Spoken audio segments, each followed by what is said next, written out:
Así inicia ese Noticia en Profundidad. Qué placer acompañarles. Soy Tatiana Pérez y les saludo desde nuestra sede central en Caracas, en Venezuela. A partir de este momento, en la próxima hora, tenemos dos temas. El primero de ella con dos aristas. De inmediato lo desplegamos a través de titulares. Aquí está Estados Unidos con la primera arista. Demócratas de la Cámara de Representantes inician juicio político contra Donald Trump. Son más de 200 congresistas que piden la inhabilitación del presidente para ejercer cargos públicos, incluida una posible reelección. Nos preguntamos cómo se miden fuerzas entre demócratas y republicanos en este momento. Lo analizamos.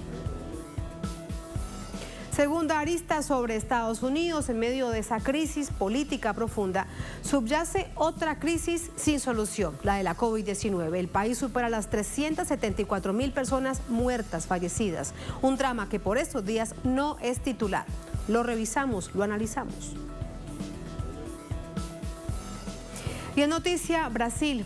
El gobernante, que sigue los pasos de su homólogo de Estados Unidos, es decir, Bolsonaro, ve como en su país la cifra de muertes no se detiene. Son más de 200.000 personas fallecidas por COVID-19, mientras aún retumba su confesión sobre la bancarrota en la que se encuentra el Estado. Son hechos en los que profundizamos. Es noticia que así comienza. Bienvenidos, bienvenidas.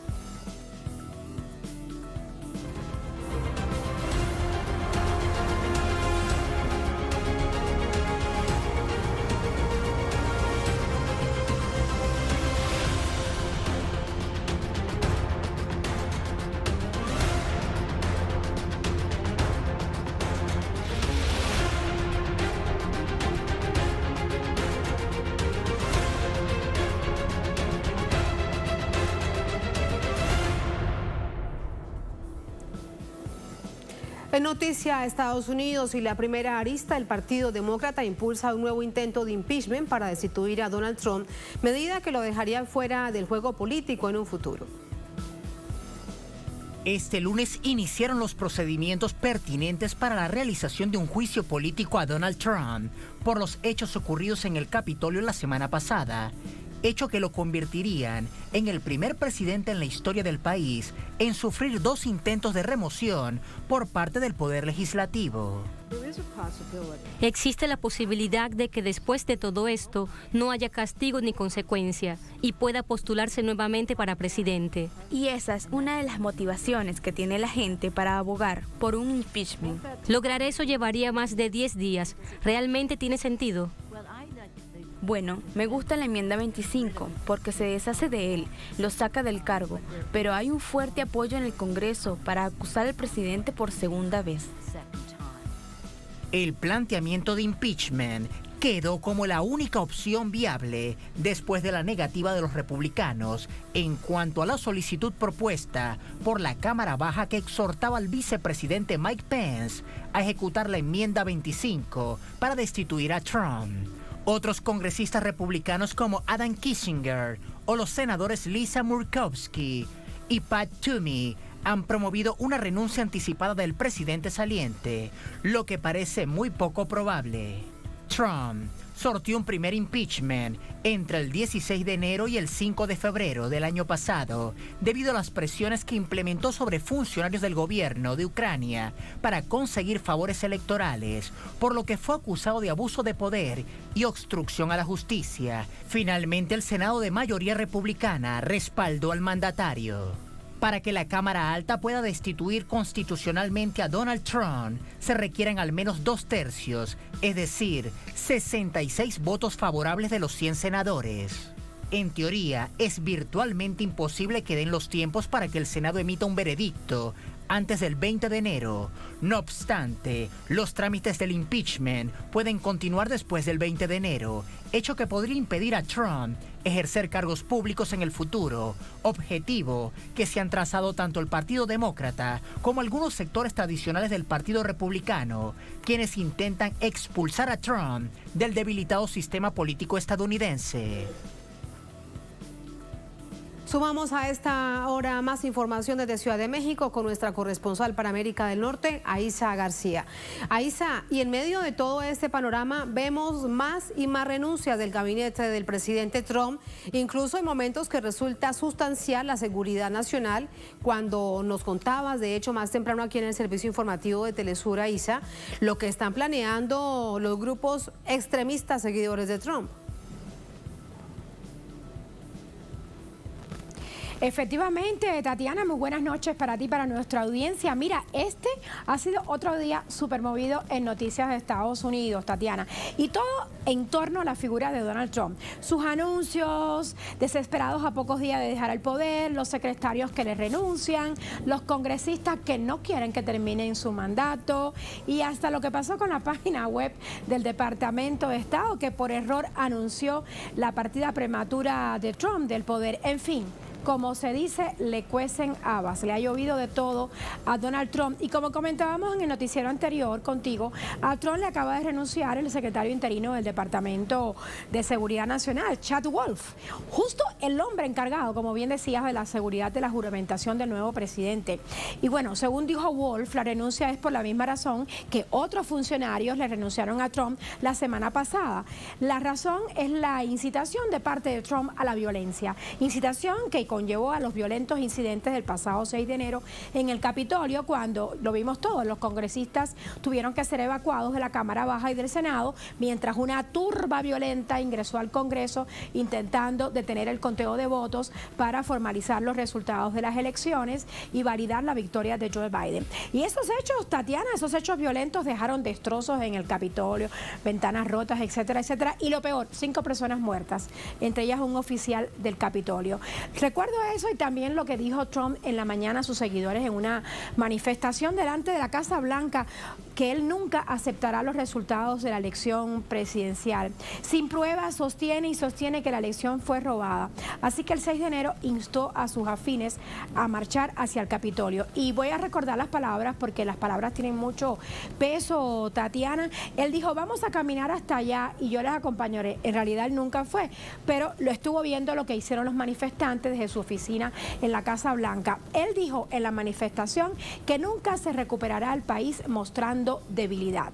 Y les dijo a sus seguidores, se tiene que mostrar el poder y se tiene que ser fuerte. Con eso se envalentonaron. Bueno, ahora los legisladores no quieren pasar por alto lo sucedido el miércoles pasado, Tatiana. Ahora mismo hay 3 caminos para hacer que el presidente Donald Trump concluya su mandato antes del 19 de enero. Digo el 19 pues que Joe Biden será juramentado el 20 de enero a las 17 horas GMT, que por cierto son 12 horas de Washington, 11 horas de Caracas, 10 horas de México, etcétera. Bueno, un camino es que Trump renuncie, eso es inviable. Un segundo camino es que se aplique la enmienda 25. O sea, que su gabinete lo destituya, pero no es probable. En cualquier caso, esa resolución se debe llevar a votación mañana martes. La presidenta de la Cámara de Representantes de Estados Unidos, la demócrata Nancy Pelosi, ha estado insistiéndole a Mike Pence, el vicepresidente, para que actúe de inmediato. O sea, ya, para destituir a Donald Trump por su papel en el asalto al Congreso de la semana pasada. Y también porque lo considera no apto para ser presidente de Estados Unidos. Pero lo cierto es que Mike Pence y sus compañeros republicanos no han mostrado ningún interés en invocar esa enmienda 25. Así que este camino también es improbable. Pero suponiendo que se apruebe esto mañana, el gabinete y Pence tendrían 24 horas para actuar antes de que la Cámara Baja vote por un segundo juicio político a Trump, que este es el tercer camino. De aprobarse, sería el segundo juicio político a Trump en 4 años. Y bueno, el primer presidente al que se le hace 2 veces un juicio político durante su mandato. Esta resolución se votará el miércoles en la Cámara Baja, Tatiana. A esto agrego lo que dice el texto, que dice que el presidente Trump puso en gran peligro la seguridad de Estados Unidos y sus instituciones de gobierno. También dice el texto que Trump amenazó la integridad del sistema democrático, interfirió con la transición pacífica del poder y puso en peligro a una rama del gobierno equivalente. De ese modo, Trump traicionó la confianza como presidente para agravio manifiesto del pueblo de Estados Unidos. Tatiana, la resolución también menciona a la enmienda 14 de la Constitución que prohíbe a cualquier persona que se haya involucrado en este tipo de insurrecciones o rebelión contra Estados Unidos de ocupar un cargo. Así que es muy importante esto, aunque no es probable. Si se aprueba esta enmienda 25, pues Trump no podría dominarse para la carrera del 2024 y tendría que renunciar a este tipo de aspiraciones. Así que le llueven las renuncias a Trump, no solo eso, sino también las críticas y las acusaciones de todo tipo, Tatiana. Y lo vemos, entre otras cosas, Aiza, brevemente me detengo aquí contigo para preguntarte esto, si es así como se percibe o tiene un poco de manejo y de estrategia política. Y tiene que ver con todas las personas que lo habían rodeado, incluso los más extremistas del Partido Conservador, como por ejemplo Marco Rubio, y veíamos el tuit que emitía la víspera, evidentemente haciéndose a un lado del presidente Trump. ¿Está tan solo como parece o no es así? Pareciera que sí está un poco solo, nos lo dirá más adelante nuestro analista, pero yo creo que sí está solo. La gente se está yendo del barco, están dejando al capitán solo en el barco. Es que lo que ocurrió el miércoles en Estados Unidos no fue cualquier cosa. Y mira, Tatiana, algo peor. Mientras Estados Unidos y el mundo entero tratan de digerir los sucesos del miércoles pasado en el Capitolio, ¿tuviste que hoy el FBI difundió que se han detectado planes para atacar los 50 Capitolios del país y el Congreso de Washington entre el 16 y el 20 de enero por parte de los seguidores de Trump, quienes no aceptan como él haber perdido la elección? Y eso da miedo, Tatiana. Así que mientras la ultraderecha planea nuevas acciones que evidentemente tienen que tener el visto bueno o el ojito de Trump, estas acciones se llaman Marcha del Millón de Milicias y va a terminar el 20 de enero. Las autoridades de Washington están asustadas y han pedido reforzar la seguridad. La misma alcaldesa, Muriel Bowser, pidió al Departamento de Seguridad Interna adelantar una semana, o sea, para el 13 de enero, adelantar el despliegue del plan de contingencia previsto para el 19 de enero, un día antes de la juramentación de Biden como 46 presidente de Estados Unidos. Y bueno, justamente Wolfs, el secretario interino de seguridad que renunció hoy, justamente él propuso lo mismo que la alcaldesa, que estos planes de contingencia se adelantaran para el día 13 y no para el día 19 como estaba previsto. Es que yo creo que sí hay gran preocupación de parte de los funcionarios de Trump. Uno, los que no se atreven a estar en esa supuesta votación de que si lo expulsan o no del gobierno, ¿no? Si deja de ser presidente, si se aplica la enmienda 25. Y otro, porque temen también lo que pueda pasar en esta famosa marcha de las milicias rumbo al 20 de enero. Una situación bastante compleja y bastante complicada y peligrosa la que se vive hoy en Estados Unidos. También hay mucha tensión, Tatiana, y por supuesto creo que muchos están abandonando el barco. Lo hicieron varios la semana pasada, no tengo el número exacto porque hay medios que dicen uno, otros que dicen otro, pero bueno, la renuncia de hoy del secretario de Seguridad Interna es bastante sonada, Tatiana. Muy diciente todo este panorama que aún de hecho genera gran incertidumbre y, como bien dices, tensión en el país. Aiza, gracias, muy buenas noches. Buenas noches para ti, Tatiana. Muchas gracias. Vamos a analizar todos estos hechos con Miguel Tinker Salas, profesor de Historia Latinoamericana en la Pomona College, analista político, internacional y escritor. Profesor Tinker Salas, ¿cómo está? Muy buenas noches, bienvenido. Buenas noches, gracias. Gracias a usted. Sobre los tres escenarios que bien claro nos los estaba recordando nuestra corresponsal Aiza García, ¿cómo ve usted ese panorama? ¿Cuál de esos tres escenarios cree usted que realmente tenga la posibilidad de avanzar, teniendo en cuenta que hay un Senado que en este momento aún es de mayoría republicana? Trump no va a renunciar, eso es un hecho. Sí. Él no va a renunciar, él se quedará en la posición de presidente hasta el día 19, incluso el 20 en la mañana. El segundo, el tema de la enmienda 25, es más complicada. No solamente implica que el vicepresidente se reúna con el gabinete, dos de los cuales ya renunciaron, pero también que al ellos hacer una decisión, tiene que regresar al Congreso y recibir las 2/3 partes del Congreso en su apoyo. Eso lo más probable no va a suceder tampoco. Entonces quedamos ante la amenaza del impeachment, donde Nancy Pelosi, el líder de los demócratas en el Congreso, la Cámara Baja, ha dicho que para el miércoles se impulsarán los cargos que ya fueron hechos hoy, cargo de insurrección.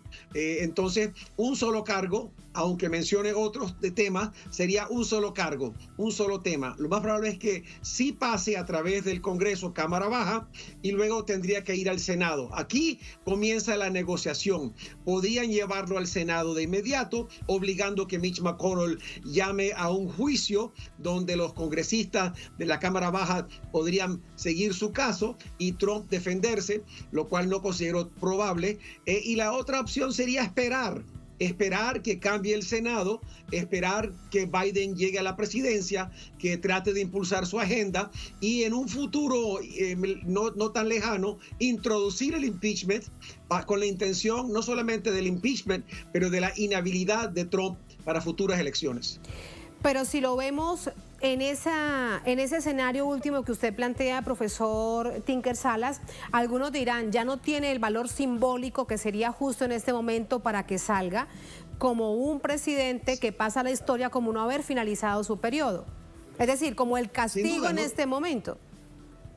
Sin duda, no tendría el impacto, no resultaría en su expulsión de la presidencia, pero sí lograría lo que yo creo algunos republicanos quieren y los demócratas quieren, es inhabilitarlo. A la vez, Trump prefiere esa opción porque de nuevo se presenta como víctima de un establishment que busca expulsarlo del país, de la presidencia e inhabilitarlo en el futuro, y entonces eso le servirá para tratar de movilizar su base, sus sectores de apoyo, pero también ahora en condiciones mucho más debilitadas sin la presidencia. En todo caso, ¿hay alguna probabilidad que en toda esta negociación por estos días, profesor Tinker Salas, republicanos sumen votos para los demócratas? Yo veo muy difícil que los republicanos en el Senado abiertamente, aun cuando quieren inhabilitar a Trump, muchos republicanos quieren que Trump no sea factor en su partido, quieren, entre comillas, recobrar su partido. O sea, no les importó nada el enjaulamiento de niños, no les importó la expulsión de musulmanes, no les importó la muralla en la frontera, no les importó todo lo que hizo anteriormente, pero de repente ahora quieren rescatar su partido cuando beneficiaron de Trump durante los últimos 4 años. Es una cierta hipocresía, pero por supuesto Mike Pence tiene visiones para la presidencia, Ted Cruz tiene visiones para ser presidente, Marco Rubio también, Josh Hawley también. Mientras está Trump como figura dentro del partido, el camino de ellos a la presidencia o a candidatura a la presidencia se vería severamente limitada. Entonces sí, por parte de ellos, quizás sí quisieran verlo inhabilitado, aun cuando también quieren heredar el legado de Donald Trump y su base. Entonces están entre la espada y la pared en cierta forma. Pero mire usted que resulta bastante interesante, me refiero políticamente, no por la complejidad que estamos viendo, que se evidencia en este momento de todo lo que había detrás de la suciedad de la política interna estadounidense y que se revela con este asedio al Capitolio. Y me refiero a lo interesante, es la postura de Mike Pence. Podría tener un camino abierto si definitivamente deja a un lado, es decir, se lava las manos y avanza, por ejemplo, en un impeachment al presidente Donald Trump y toma las riendas del partido. Bueno, al fin y al cabo sale como vicepresidente del país. ¿Cómo ve usted entonces la actuación del vicepresidente Pence? Ha sido la figura más leal a Trump en los últimos 4 años. No ha habido persona más leal, que ha hecho todo su trabajo, que ha impulsado su agenda, que ha participado en todo lo que hizo Donald Trump. Y para mí es muy difícil de repente tratar de replantear su imagen. Incluso hoy ya hubo una reunión entre Trump y Pence, la primera en los últimos 10 días, cuando bien sabemos que algunos de los manifestantes en el Capitolio venían por Pence. Incluso Donald Trump dijo en su charla en la mañana del miércoles, hay que presionar a Mike Pence porque nos está traicionando. Entonces creo que le será muy difícil ahora rescatar su imagen y presentarse como la gran figura unificadora en su partido republicano. No, la contienda entre los republicanos va a ser sin un Donald Trump la contienda entre republicanos va a ser muy pugnada. Sí, y además, en todo este escenario, esas otras figuras que lo acompañaron durante estos 4 años en esa ala más extremista del Partido Republicano, como el senador que usted recordaba, como Marco Rubio, pero resulta que en las últimas horas también se aparta del presidente Trump. ¿Es esa la hipocresía a la que usted hace referencia, profesor? También tratando de salvar responsabilidades. Hay que decirlo claramente, cuando se hunde el barco todas las ratas brincan. Y en este caso estamos viendo eso, la separación de Marco Rubio, la del señor Pence, la de Mitch McConnell, y algunos que están en el gabinete. Y esa es la realidad. Se notan que la presencia de Trump ya no aglutina a todos en el partido. Hay divisiones, y sobre todo hay divisiones por el sector corporativo, donde las empresas están separando también, que beneficiaron de Trump, sea Google, o sea YouTube, o sea Twitter, todas que beneficiaron cuando Trump hacía sus declaraciones racistas, xenofóbicas, homofóbicas, todas beneficiaron, y ahora de repente también quieren separarse de la figura de Donald Trump. Y mire usted lo que ha salido hace solamente minutos, también para conocer su visión política. Dice NBC: el presidente Trump aprueba la declaración de emergencia de Washington, D.C. antes de la toma de posesión del presidente electo Biden del 11 al 24 de enero. Bien recordar lo que hace también minutos decía nuestra corresponsal Aiza García, y el nivel de preocupación que hay entre las autoridades por esa máxima, esa convocatoria que pretende ser así máxima en todo el país para tomarse los 50 capitolios del Estado. ¿Qué significa esto que ha anunciado el presidente Trump? Además es una declaración. Bueno, significa que van a desplegar 15.000 tropas de la Guardia Nacional, van a rodear o tratar de custodiar todos los edificios. Recordemos que cuando fueron las protestas en junio de Black Lives Matter, resguardaron todos los edificios, desplegaron toda la tropa. ¿Dónde estaban el miércoles? Desaparecidos. E incluso sabemos muy bien que la alcaldesa de Washington solicitó ante la Guardia Nacional y ante el Pentágono, y también Nancy Pelosi, que por favor libraran las tropas que llegaran al Capitolio. Se negaron. Ahora lo hacen de forma anticipada, pero de todos modos estamos ante una situación donde el Partido Republicano apela a grupos como los Bugaloos, como los Proud Boys, como los fieles al juramento, que son milicias armadas de ultraderecha, y ahora que los movilizaron, ahora quieren desprenderse de ellos. Este es el tratado que tiene el diablo en este sentido, y ahora el problema es qué hacer con ellos, porque son movilizados, están organizados, están proponiendo acciones por parte de estos grupos, y el Estado tiene que enfrentarlos tarde o temprano. Sí, bueno, todo esto resulta sin duda también muy sorprendente, profesor Tinker Salas, porque siempre se ha dicho que existían los grupos armados, pero que eran civiles, que con todo el asunto de la facilidad de tener armas en el país, pues que simplemente lo podían hacer. Ahora vemos que van mucho más allá, que están muy bien armados, que tienen precisamente armamento de guerra, pero que están organizados. El asunto aquí es quién los podría realmente desmovilizar, o ya habrá que esperar a lo que suceda en los próximos días.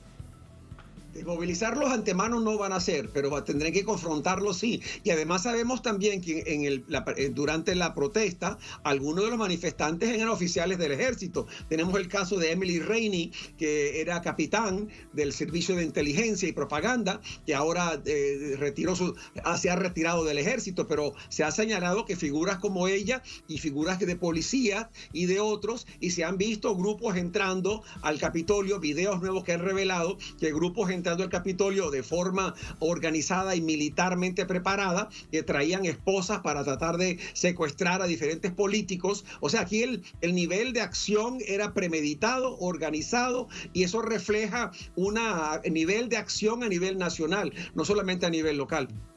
Así que lo que sucede en Washington debería también pasar en el resto de estados, porque quedan entonces a merced de estos grupos, grupos paramilitares. ¿Cuál será el calificativo exacto para estos grupos?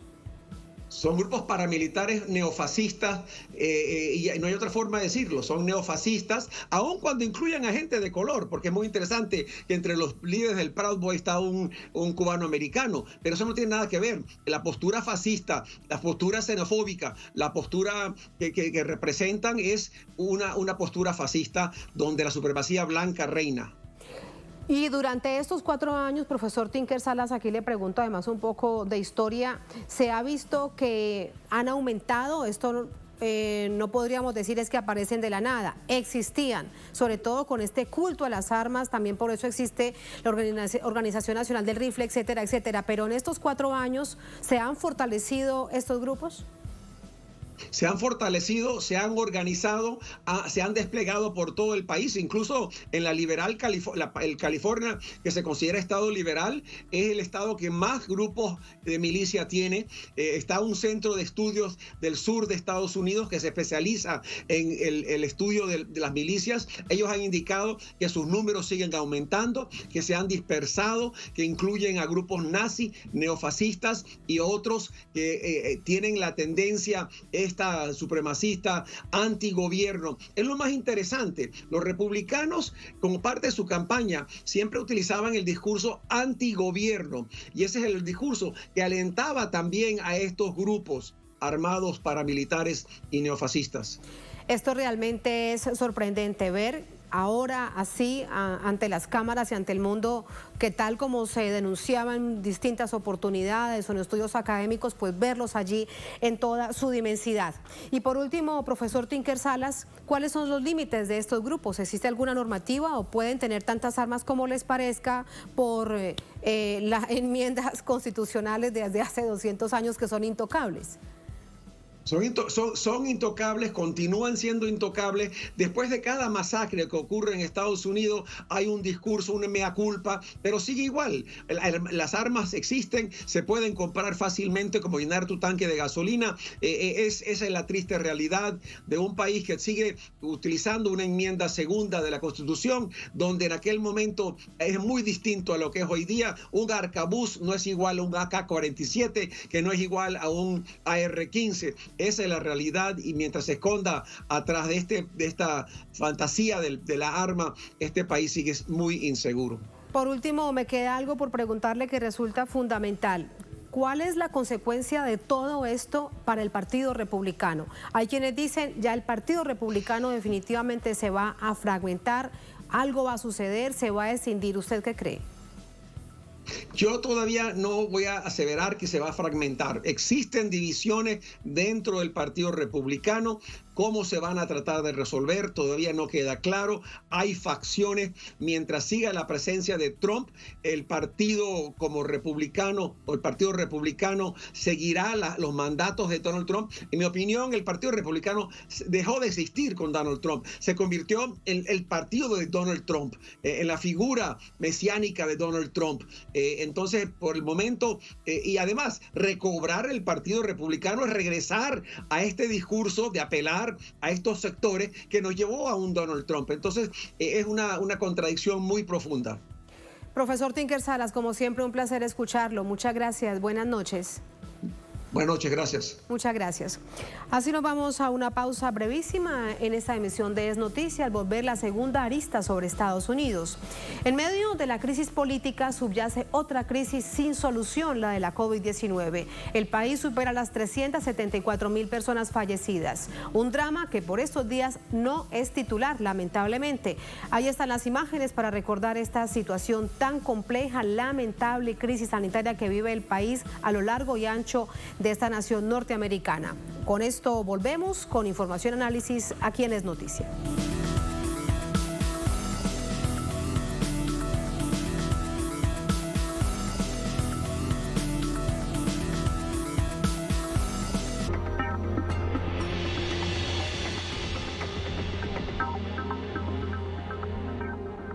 En este 2021 continuamos junto a ti para visibilizar la lucha de los pueblos del mundo.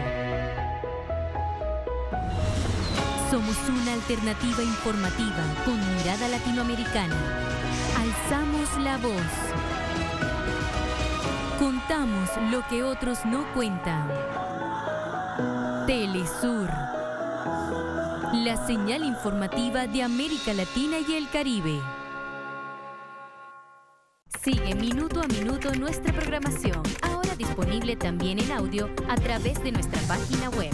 Podrás mantenerte al día sobre los acontecimientos y noticias que suceden alrededor del mundo con un enfoque latinoamericano y confiable.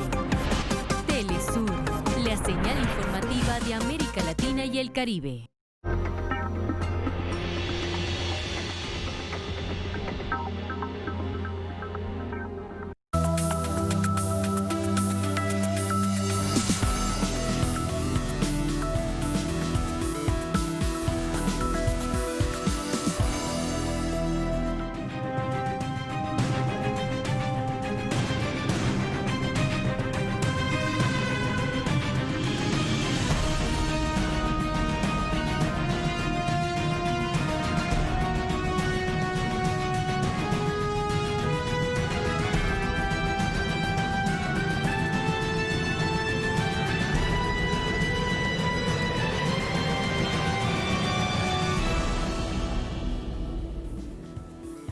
En noticia Estados Unidos, la segunda arista, este es el país con mayor cifra de contagios y fallecidos por COVID-19 en todo el mundo.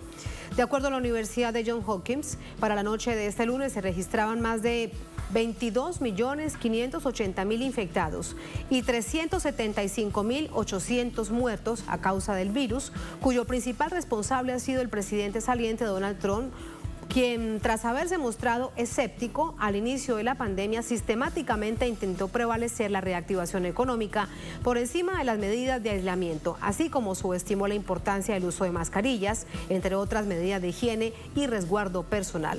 Por ello, la batalla contra el coronavirus es uno de los principales retos para la administración que comienza dentro de muy poco de Joe Biden, quien tomará posesión del cargo el próximo 20 de enero. Biden se refirió al tema la mañana de este lunes mientras recibió la segunda dosis de la vacuna Pfizer-BioNTech, al tiempo que aseguró que el próximo jueves anunciará detalladamente su plan para combatir la COVID-19. Desde finales de noviembre, el número de fallecidos por el virus ha sufrido un aumento exponencial y diversos especialistas han responsabilizado de esto a la ausencia de una infraestructura o un plan federal capaz de garantizar la inmunización.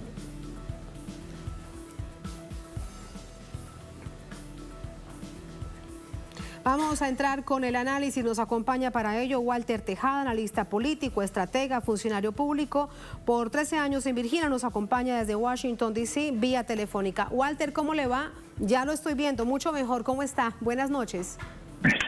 Muy buenas noches, Tatiana. Gusto saludarte a ti, a la audiencia y feliz año nuevo. Feliz año nuevo para usted, Walter. La cifra es realmente impresionante. Decir que hay 375.000 personas muertas por la COVID-19, por el virus, por una situación que, entre otras cosas, se podía prevenir con un plan de asistencia nacional, como ha sucedido en otros países del mundo y también de nuestra América Latina. ¿Cuál es su visión con respecto a esa cifra? ¿Qué le dice a usted?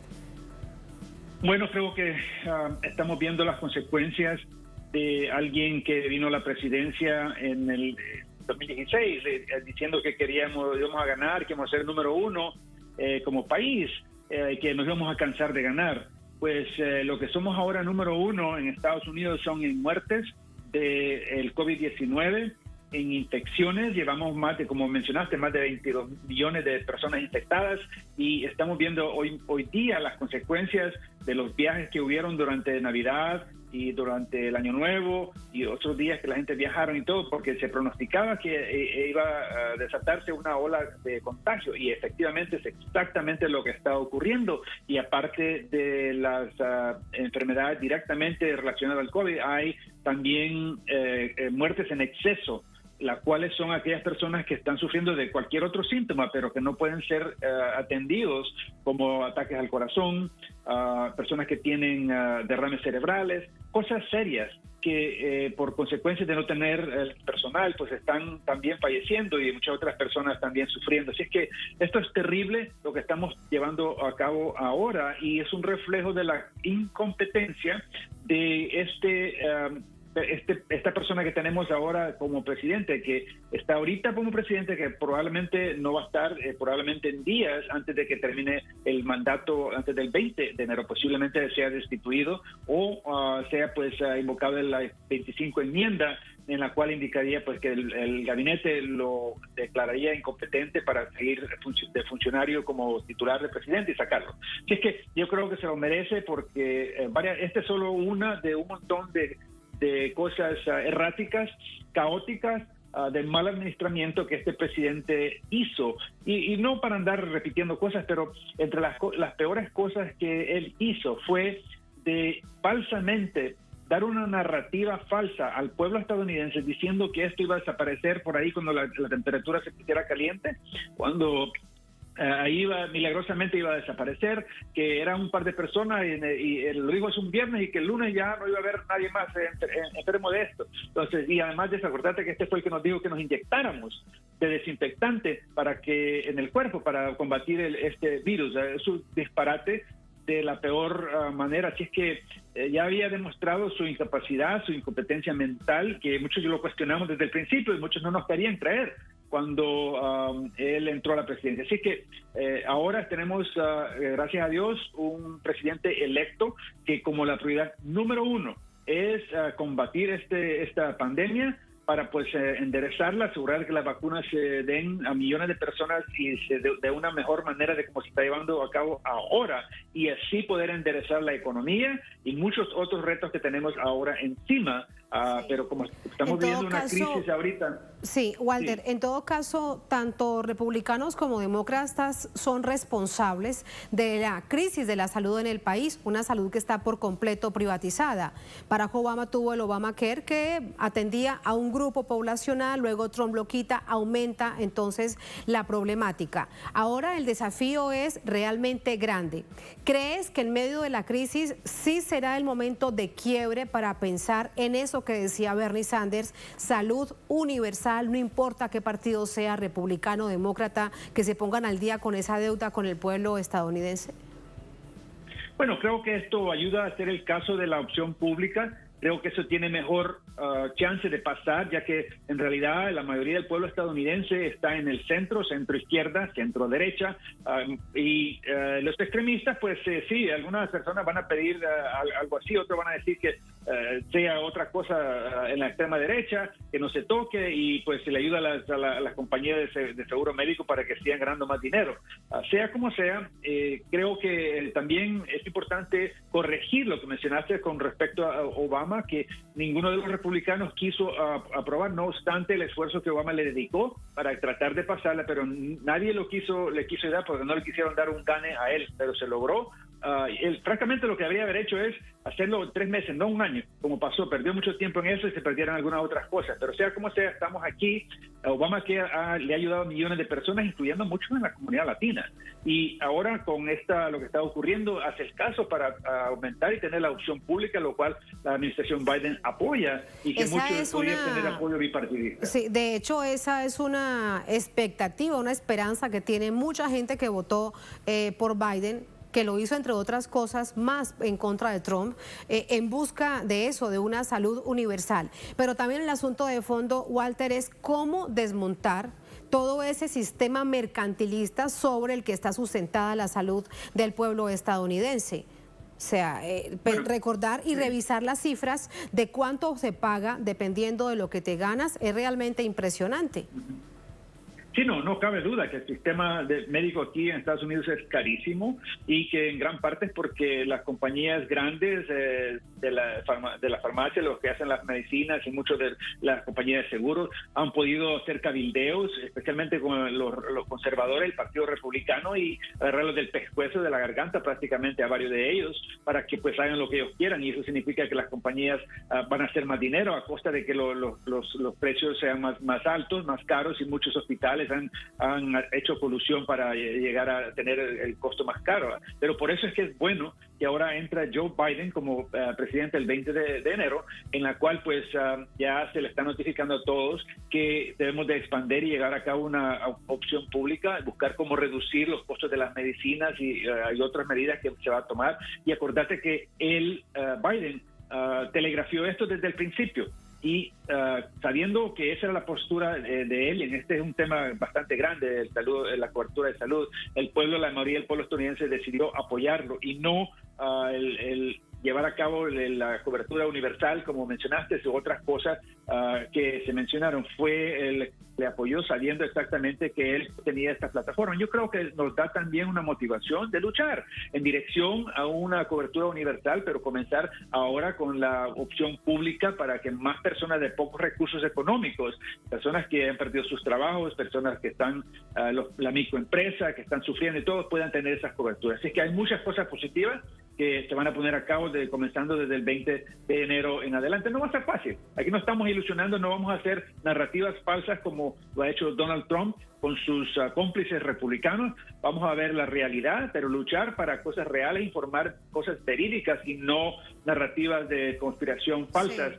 Como lo han hecho los republicanos. Sí, sobre todo en este momento de todo ese panorama que bien estás contándonos, es el momento para que el Partido Demócrata realmente cumpla, porque dentro de 4 años van a decir, sucedió exactamente lo mismo entonces, pero de una manera distinta.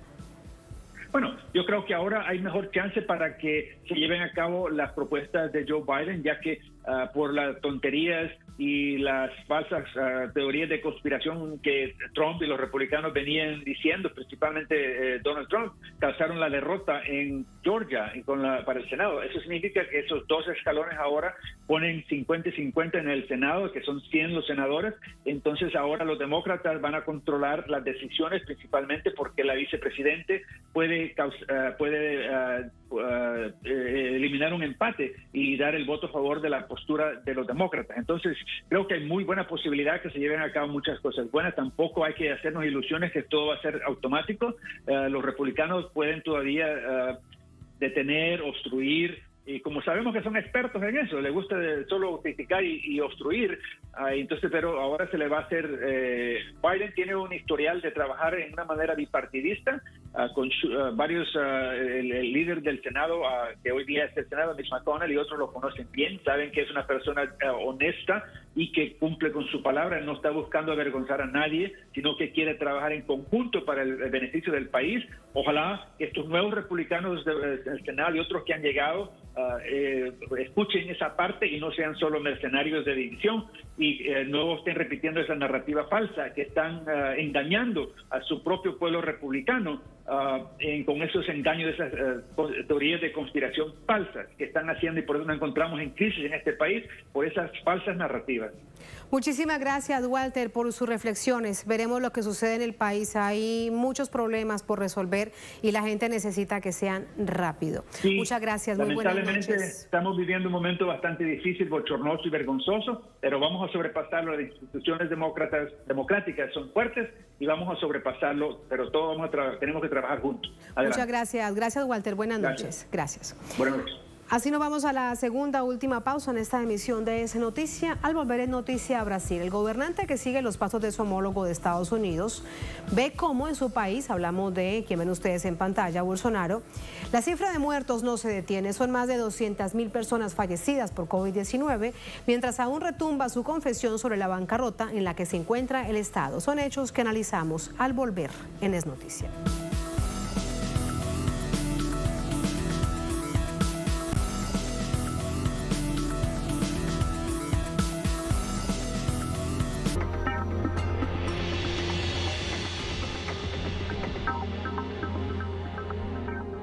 Recorrido que te invita a conocer las diferentes danzas tradicionales en México.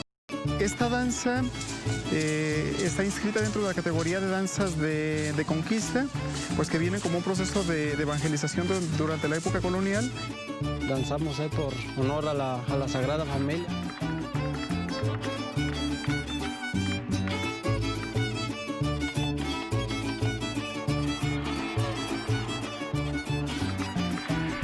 Sábado, solo por Telesur. Telesur trae a sus pantallas una entrevista especial al doctor Fulgencio Guillermo Díaz Orrostieta, neumólogo especialista en enfermedad pulmonar obstructiva crónica. Y a veces esperar o tardar en tomar las decisiones hacen la gran diferencia. Entre la vida y la muerte. Podemos tener pacientes con síntomas leves a ser asintomáticos y desafortunadamente aquellos de rápida progresión, y terminan siendo historias muy tristes, devastadoras para las familias, aquellos que terminan con los cuadros más severos y fallecen. Entrevistado por Aiza García. Jueves. Solo por Telesur.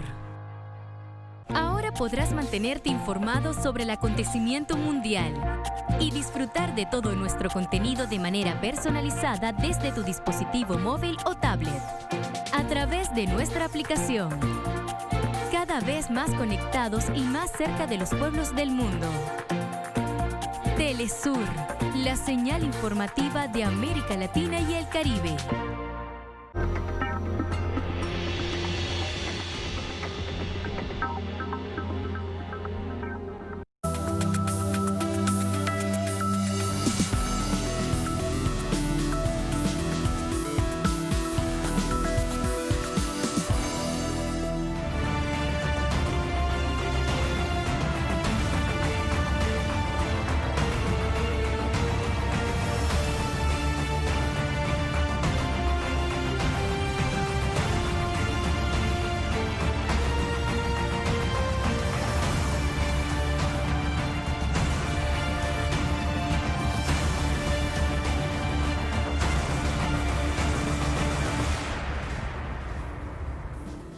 En Noticia Brasil, más de 200.000 fallecidos suma ya el gigante suramericano desde el inicio de la pandemia, mientras su presidente Jair Bolsonaro afirma que no puede hacer nada, luego de haber dicho en días pasados que Brasil estaba supuestamente en bancarrota, en quiebra. A 203.100 arribó este lunes la cifra de fallecidos en la nación carioca por la pandemia de COVID-19, siendo el segundo país con más muertes en el mundo. Además, Brasil ocupa el tercer lugar con mayor cantidad de casos, con 8.105.790, solo superado por Estados Unidos e India. En este contexto, la economía brasileña sufre fuertes desajustes, por lo cual en días pasados, el presidente Bolsonaro admitió que no podía hacer nada, porque el país supuestamente estaba en quiebra. Aunque al día siguiente intentó desameritar su propio comentario, acusando a los medios de confundir. Brasil está de maravilla, dijo al día siguiente, negando su propia afirmación. Tales comentarios completamente contradictorios los hizo frente a un grupo de simpatizantes en pleno Palacio de la Alborada, residencia presidencial del país, generando un fuerte rechazo en las redes sociales. A pesar de que Bolsonaro se desmintiera a sí mismo y no haya cifras oficiales que declaren una bancarrota como tal, lo cierto es que para este año no se renovará el subsidio de 1.200 reales otorgado el año pasado a 60 millones de desempleados y trabajadores informales, subsidio que fue reducido a la mitad en diciembre próximo pasado. El impuesto sobre la renta, que el mandatario había prometido reducirlo para disminuir el impacto de la crisis económica en el bolsillo de los brasileños, se mantendrá igual en 2021. Asimismo, según fuentes oficiales, la contracción económica con que cerró Brasil en 2020 fue de 4,5%, la mayor de este país en las últimas 2 décadas. Bolsonaro ha culpado de la crisis económica a los gobiernos regionales y municipales, los cuales han impuesto medidas de distanciamiento social para frenar el contagio del virus. Por su parte, João Doria, gobernador de Sao Paulo, criticó este lunes a la Agencia Nacional de Vigilancia Sanitaria por el retraso del uso de la vacuna contra el COVID-19. Este escenario se sucede en un país que tiene las peores cifras de Latinoamérica en casos y muertes, y donde su presidente, que en días pasados también suspendió la compra de jeringas, mantiene una posición de descrédito sobre la gravedad de esta pandemia que afecta al mundo entero. ¿Y cuál es la situación durante esta jornada en Brasil? Le preguntamos desde Sao Paulo a nuestro corresponsal Nacho Lemos. Nacho, muy buenas noches. Hola Nacho, buenas noches, adelante. Saludos Tatiana, ¿cómo estás? Nacho, ¿me escuchas? Te escucho perfecto. Sí, la situación durante esta jornada, teníamos las cifras globales desde que se conoció la pandemia a principios del año pasado, se superan 200.000 personas lamentablemente que han fallecido por el COVID-19. La situación esta jornada. Así es, Tatiana, ha ascendido la pandemia nuevamente en Brasil. Si teníamos un pequeño declinio, inclusive hacia un patamar que ya era considerado alto durante los últimos meses, a partir del mes de finales de noviembre hacia diciembre, y ahora se ha exacerbado después de las fiestas de final de año y el verano, los rasgos de aumento en el número de contagios y también de muertes por coronavirus. La semana pasada fue un retorno en cuanto a la media de casos semanales y de muertes por coronavirus que nos llevó nuevamente a patamares similares a los del mes de agosto, a situaciones preocupantes, especialmente en el estado de Sao Paulo, con algunos hospitales ya colapsados. En Minas Gerais, en Belo Horizonte, ya se ha llevado una situación de cuarentena estricta con el cierre de todas las actividades no esenciales. En Río de Janeiro, situaciones de colapso también en hospitales públicos. Una situación muy preocupante en el estado de Roraima, que es fronterizo con Guyana y con Venezuela. Y también una situación muy preocupante en el estado de Manaus, que hace frontera con Venezuela, también con Colombia.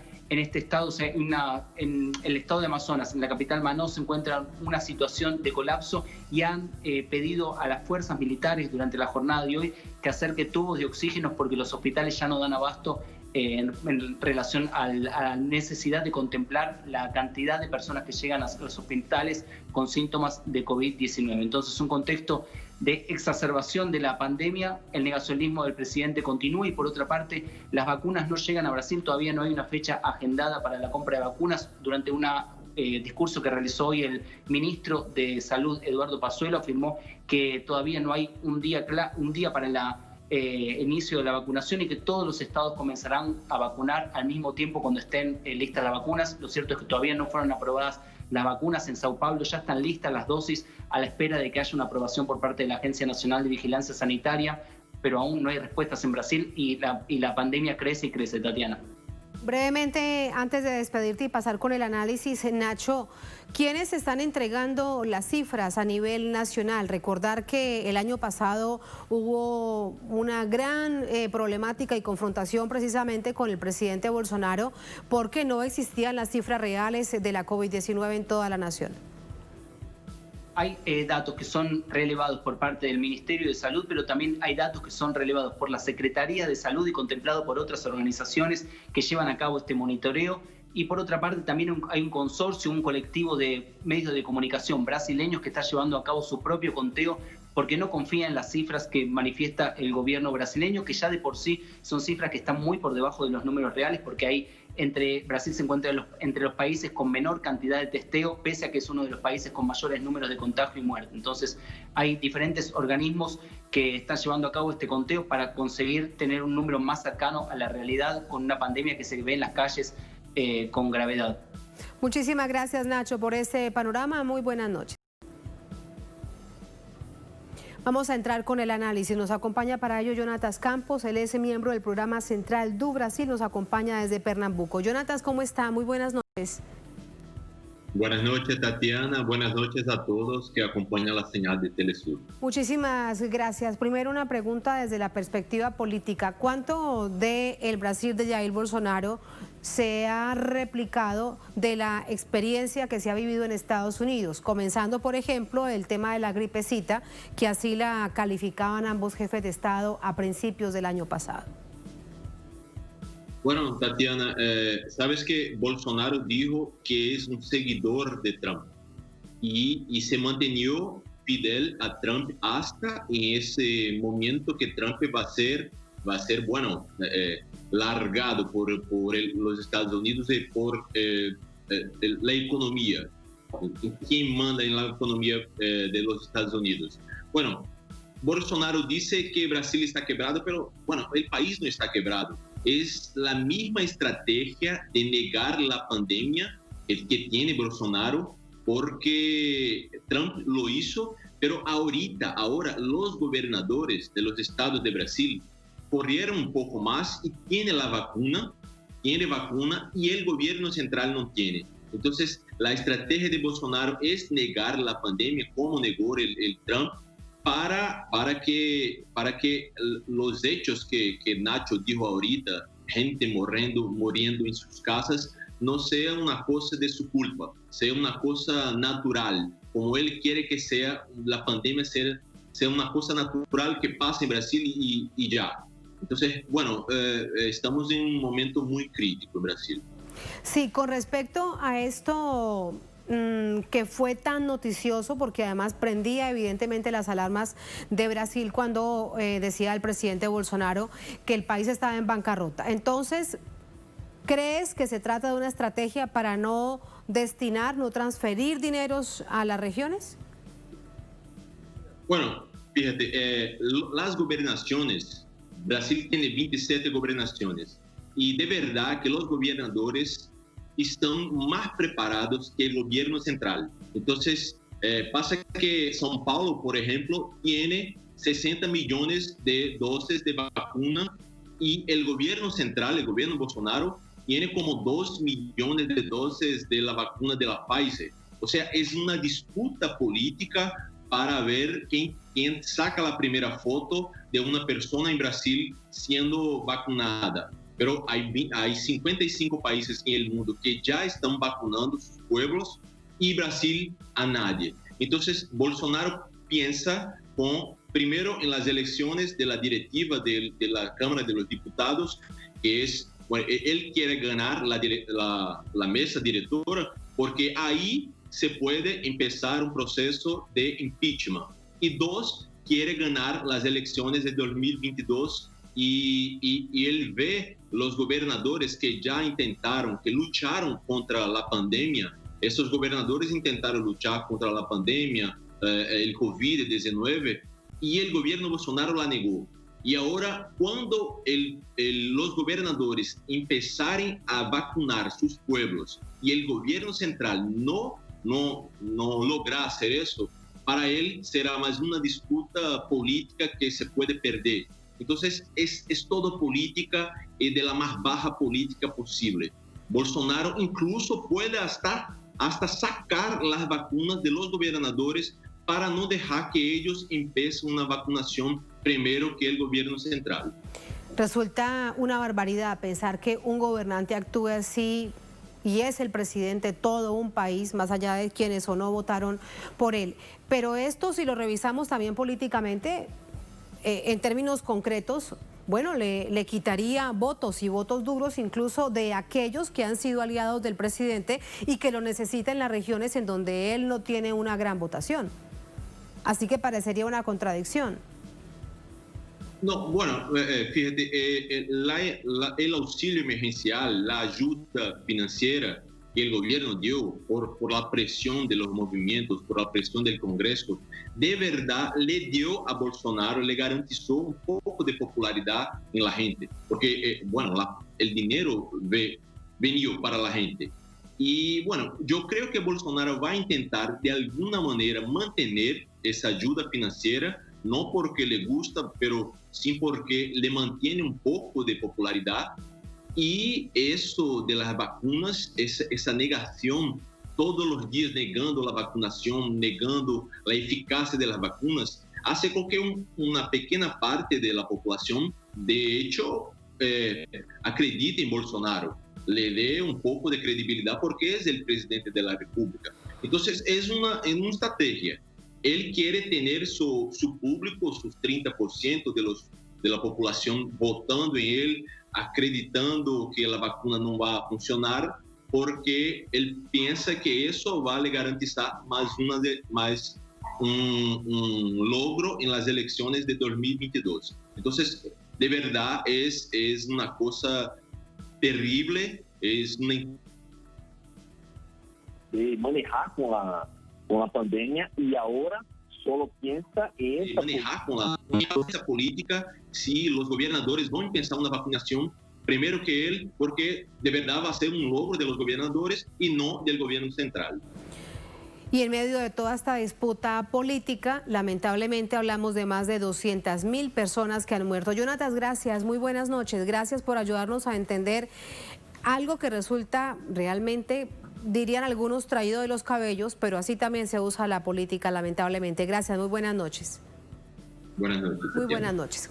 A ustedes gracias por habernos acompañado. Ponemos punto final a esta emisión de Noticias. Cerramos nuestra pantalla tradicional. Nos quedamos en redes sociales. @esnoticiatelesur, @Tatiana_Telesur. Un placer como siempre. Sigan con nosotros.